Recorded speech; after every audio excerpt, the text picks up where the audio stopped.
All right, now we're going to talk today about kind of revving up this routine and looking at routine differently so that we can hopefully see the potential for stories all around us. Access is going to be the crucial part of the story. I know we've said that before, but it bears repeating because of how important it is. And what you're looking for is really convenient access to routine, to someone's life. And that doesn't mean, hey, I'm going to be going to this event and you'll be able to attend this with me, or I have this one doctor's appointment, you'll be able to go to that. If you would be working on a project of someone who was going through an illness, or someone who was facing an amputation for cancer, you have to be part of their life in its entirety, at home, at their doctor's office, getting in and out of their car, going to their job, all of it. You need to be part of the life that they lead. And that kind of access to these long-term stories is going to be the most crucial part of your success. What you're looking for is what's routine for someone else that may be unique to other consumers, something that they've never experienced before.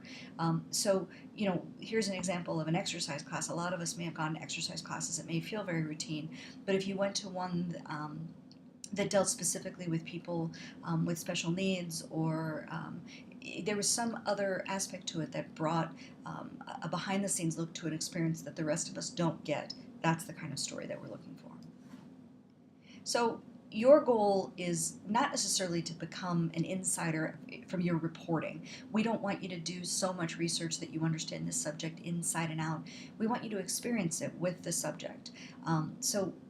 Depending on what you're choosing to experience with your subject, we have to look at what is the routine, how does it become extraordinary to other people, even though it may be ordinary to the person with whom you're working.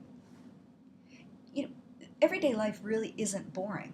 It's how you look at it. And just because it's your life, you may view it as being boring. But if someone else was coming in and seeing all the things that you do, even all the things that you do as students, or in your job, or whatever your life is, they may find it to be an extremely interesting and compelling subject. So, here's just some example of people who live their lives doing what they do that might be interesting to other people. The idea of following, life as a defense attorney. What's that like? What's that like in your office? What's that like at home? Do you leave your cases at home? What's that like at court? Let's look at that experience. Think about being the mother of a disabled child. I mean, that's a life that most of us can't imagine, even if we may be a parent. The idea of someone who works in insurance getting calls all the time to go out with people who are dealing with their worst.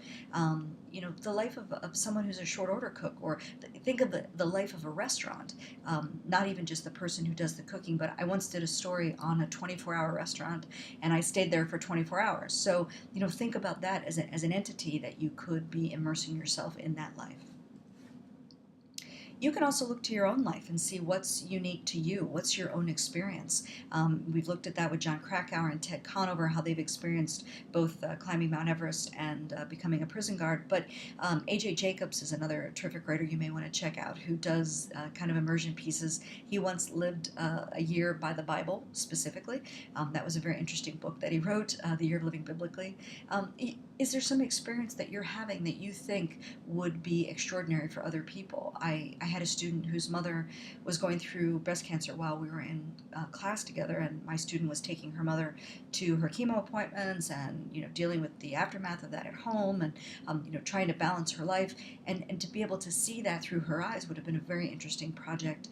Similarly, I've given you on the iTunes U course a New York Times writer, photographer actually, who chronicled her struggle with breast cancer through her own pictures. So it's another way to approach this story.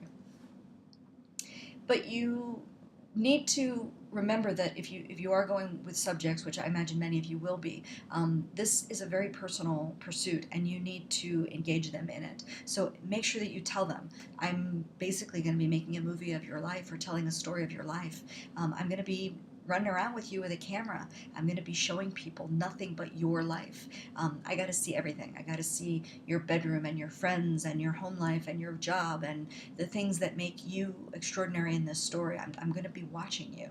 And that's pretty much the relationship that we'll have, will be me watching, asking some questions, trying to experience life through you. I'm going to talk to other people about you, and then I'm going to disappear for a while. I'm going to write up what I've had, or I'm going to start to edit that. And you may tell me 1,000 things, but only 2 of them will make it in my story, and I will keep doing that until I have a project that really depicts the experience as I want to share it with other people. It's imperative, both ethically and logistically, that your subject buys in and they know what they're getting into and they understand the dynamic as much as they can.